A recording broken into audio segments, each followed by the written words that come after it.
بہت خوبصورت انداز آواز دونوں سے معلومات ہے. غزل ثقافتی روایت کے آئینے میں آپ کا موضوع ہے. اس موضوع کے لیے آپ نے نوجوان اسکالر، کئی کتابوں کے مصنف، شاعر، قلمکار، فکر و نظر میگزین کے چیف ایڈیٹر الواعظ عبدالسعید تیمور صاحب.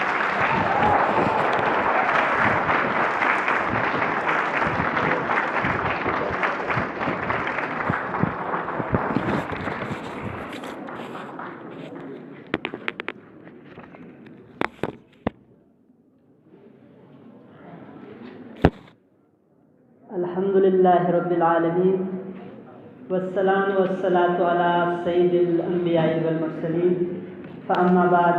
بسم اللہ الرحمن الرحیم. جناب وزیر اعلیٰ، جناب اسپیکر، جناب وزیر تعلیم، جناب وزیر تعمیرات، وائس چانسلر صاحبان جامعہ قراقرم و جامعہ بلتستان، BCDF کے منتظمین، دانشوران قوم، جامعہ قراقرم کے اساتذہ اور طلباء و طالبات اور اس پروقار کانفرنس کے مندوبین، السلام علیکم ورحمۃ اللہ وبرکاتہ. اس دن جب دوست محترم محمد حسن حسرت صاحب نے فون کر کے خوشخبری دی کہ Baltistan culture and development foundation Skardu کے تعاون سے 2 روزہ گلگت بلتستان ثقافتی کانفرنس ہونے جا رہی ہے، پھر مجھے حکم ہوا کہ میں غزل ثقافتی روایات کے آئینے میں کے عنوان سے اپنا مقالہ تیار کروں. میں نے حامی تو بھر لی، لیکن جب موضوع کی جامعیت پر نظر ڈالی تو مجھے اپنی کم مائگی کا شدت سے احساس ہوا.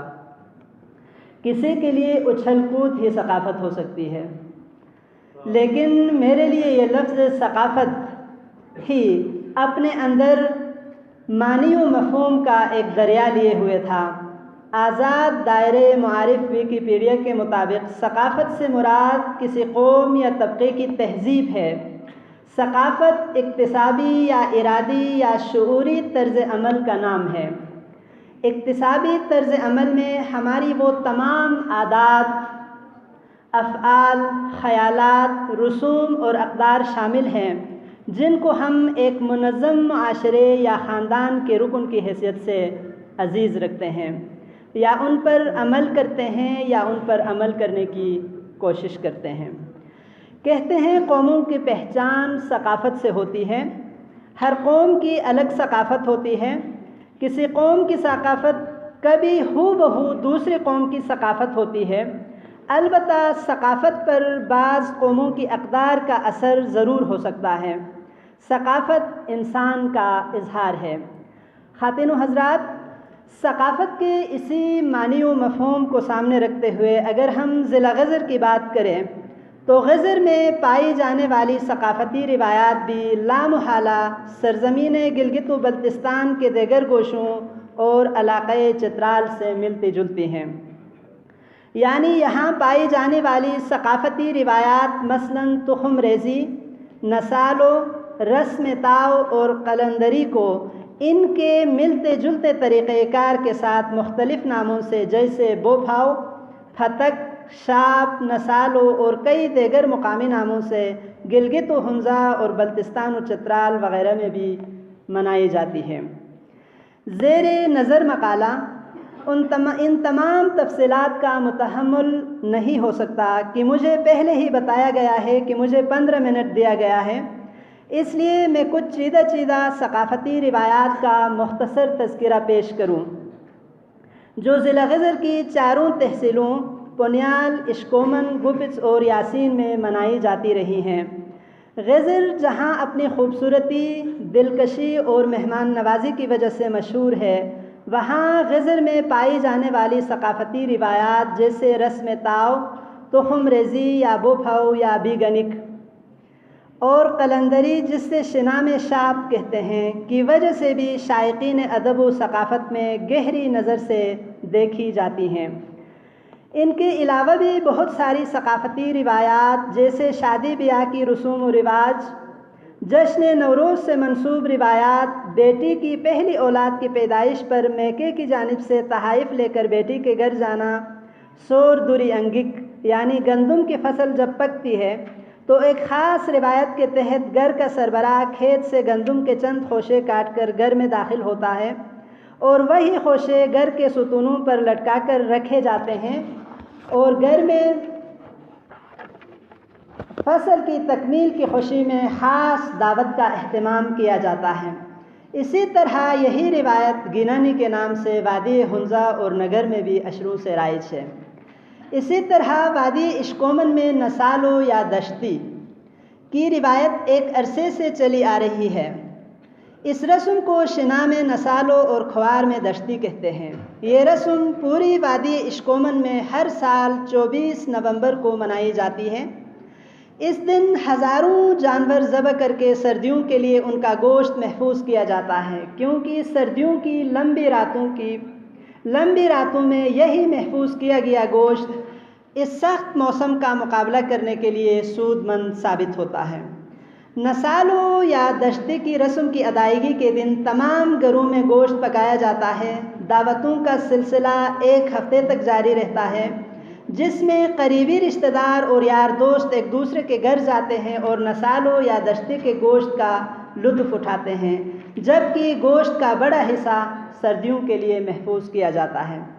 اسی طرح جب ہم وادی پنیال کا رخ کرتے ہیں تو وادی پنیال میں رسم تاؤ اپنی تاریخی و ثقافتی پس منظر لیے اشروں سے جاری ہے۔ رسم تاؤ شادی کے آغاز کی ایک نشانی کے طور پر منائی جاتی ہے۔ تاؤ شنا میں توّا کو کہتے ہیں، یعنی گھر کا بزرگ توے کے نیچے آگ جلا کر اور ایک دوسرے کو شادی کے آغاز کی مبارکبادی دے کر اس رسم کو انجام دیتے ہیں۔ پھر ڈول کی تھاپ پر گھر والے درمیان میں توّا کے نیچے آگ رکھ کر ناچتے ہیں اور خوشی کا اظہار کرتے ہیں۔ اسی طرح جہاں اشکومن میں نسالو اور پنیال میں رسم تاؤ مشہور ہے، وہاں وادی یاسین کی بوپھاؤ یا تخم ریزی دیکھنے سے تعلق رکھتی ہے۔ تخم ریزی فارسی زبان کا لفظ ہے جس کے معنی زمین میں بیج بونے کے ہے۔ اصطلاح میں تخم ریزی سے مراد وہ تہوار ہے جو موسم بہار کے آغاز اور موسم سرما کی شدت کے ختم ہونے کی خوشی میں زرعی معاشروں میں اجتماعی طور پر قدیم الایام سے منایا جاتا رہا ہے۔ الواعظ شفا جان سعید صاحب نے اپنے ایک مقالہ بعنوان یاسین میں تخم ریزی کا تہوار میں اس حوالے سے لکھتے ہیں کہ دنیا کی ابتدائی تہذیبوں مثلاً سومیری، آشوری، یونانی، مصری، ایرانی اور چینی وغیرہ میں اس رسم کی ادائیگی کے واضح خد و خال ملتے ہیں۔ مرور زمانہ کے ساتھ اس تہوار پر بعض معاشروں میں مذہبی رنگ غالب آ گیا، جیسا کہ ایران میں نوروز کی شاہی سرپرستی اور مصر کے فاطمی دور میں قاہرہ میں آب پاشی کا آغاز خلیفہ یا امام کی زیر نگرانی مذہبی انداز میں ادا کرنا اس بات کی عکاسی کرتا ہے کہ انسان جب شکار کے زمانے سے ایک لمبی جست لگا کر ایگریکلچر میں قدم رکھا تو زمین کی پیداواریت اس کو اس حد تک متاثر کیا کہ زمین اور فصلوں سے منسوب بہت ساری معاشرتی رسوم کو مذہبی تقدس حاصل ہو گئی اور اصل صورت تبدیل ہو کر رہ گئی۔ تاہم جغرافیائی حدود و قیود نے بعض رسوم کو مقامی ثقافت کے رنگ میں زندہ رکھا، جن میں سے ایک وادی یاسین میں موسم بہار کے آغاز پر ادا ہونے والا تہوار تخم ریزی ہے، جو اپنی قدیم ترین صورت میں معجزانہ طور پر نہ صرف یہ کہ محفوظ ہے بلکہ دن بدن اہمیت پکڑتا جا رہا ہے۔ مجھے شاعر مشرق یاد آتے ہیں، وہ کہتے ہیں زندہ قوم از ارتباط جان و تن، زندہ قوم از حفظ ناموس کہن۔ فرماتے ہیں کہ یعنی جیسا کہ زندگی کا دار و مدار جان و تن کے باہم ربط سے ہے، بالکل اسی طرح قومی زندگی کا دار و مدار اپنے پرانے ناموس یعنی ثقافت و تہذیب سے مضبوطی کے ساتھ مضبوط رہنے میں ہے۔ مقامی سطح پر بروشس کی بولنے والے اس تہوار کو بویایم اور کھوار بولنے والے بیگنک کہتے ہیں۔ یہ الفاظ اب مختصر ہو کر کھوار میں بی اور بروشسکی میں بو رہ گئے ہیں۔ چترال میں اس تہوار کے لیے پھتک استعمال ہوتا ہے، جس کے لفظی معنی سفید نشان کے ہوتے ہیں، مگر فی الحقیقت اس سے مراد کسی کام کا باسعادت آغاز ہے، اور بعض لوگوں کو اس حوالے سے فتقین کہتے ہیں، یعنی وہ لوگ جن سے ملاقات یا ان کے ذریعے کسی کام کا افتتاح باعث سعادت سمجھا جائے۔ پاکستان کی ثقافتی انسائیکلوپیڈیا کے مطابق طرز ادائیگی میں واضح فرق کے ساتھ تمام بروشال میں زمانہ قدیم سے یہ رسم ادا ہوتی رہی ہے، جو اپنی جزوی حیثیت میں بوپھاؤ یعنی بیج بکھیرنا کے نام سے ہنزو نگر میں ماضی قریب تک وجود رکھتا تھا، جبکہ معروف اسکالر جناب ڈاکٹر عنایت اللہ فیضی نے چترال کے حوالے سے اس تہوار کو اسماعیلی مسلمانوں کا تہوار قرار دیا ہے۔ تاہم خود انہی کے بقول ایک قدیم گیت میں اس تہوار کی عکاسی مذہبی سے زیادہ موسمی اور سال کی خوشگوار تبدیلی سے کی گئی ہے۔ کھوار کے چند اشعار: مبارک بائی پرانو سالو وشیتم، مبارک بائی نوخ سالو الیتم، جورگینین موشن تفرتم، جیجاون تے بوک الستم، شالوتے مال و دوروتے یور الیتم، مبارک بائی۔ یعنی یہ شاعر کہتا ہے کہ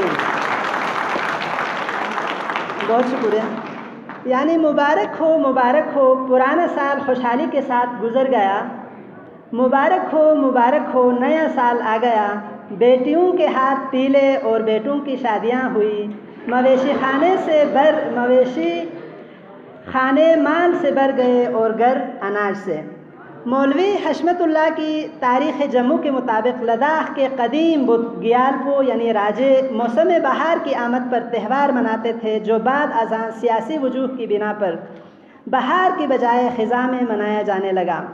اس تہوار کے بنیادی خد و خال بھی یاسین غزر کے بو سے ملتے جلتے ہیں، مثلاً راجہ کے دربار میں مقررہ دن عوام کی حاضری، گوڑ دوڑ، رات کو مشعل بردار جلوس نکالنا وغیرہ۔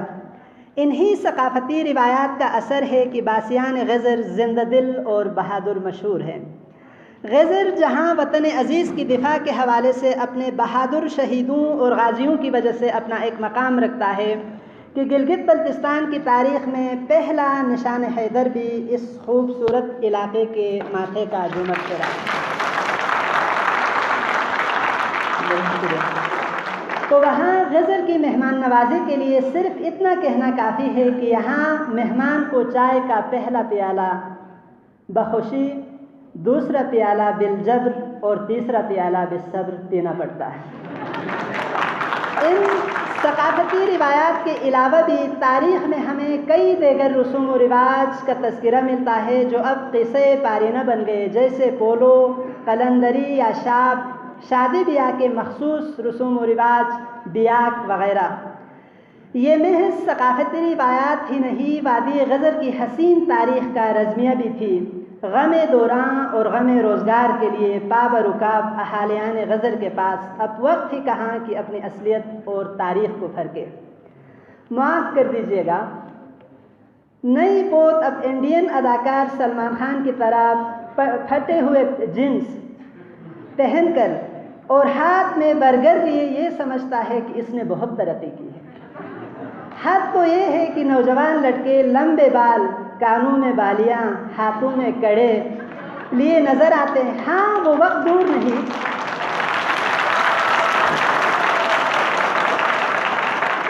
کڑے لیے نظر آتے ہیں، ہاں وہ وقت دور نہیں کہ یہ ترقی کرتے کرتے چوڑیاں، پائل اور ساڑی بھی پہن کر نظر آئیں۔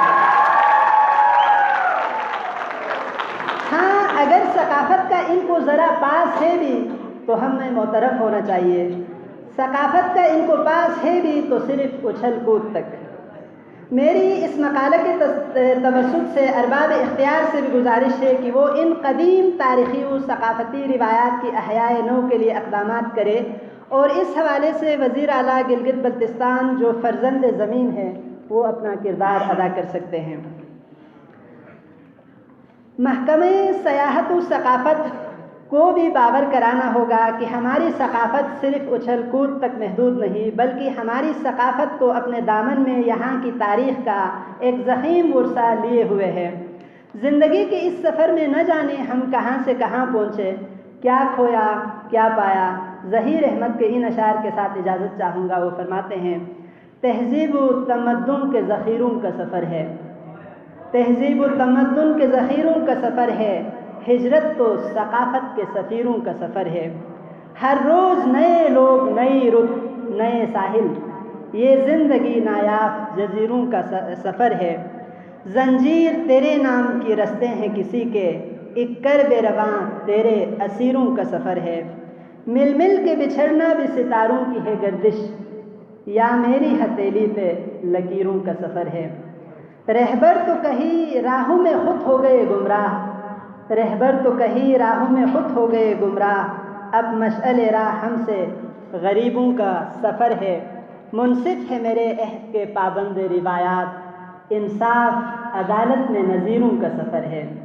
آزادی اظہار کی بے نام کہانی، ہر دور کے بیدار ضمیروں کا سفر ہے۔ اللہ کرے کہ ہم بیدار ہو جائے اور زندگی کی بے بہا خوبصورتیوں کی طرف لوٹ آئے۔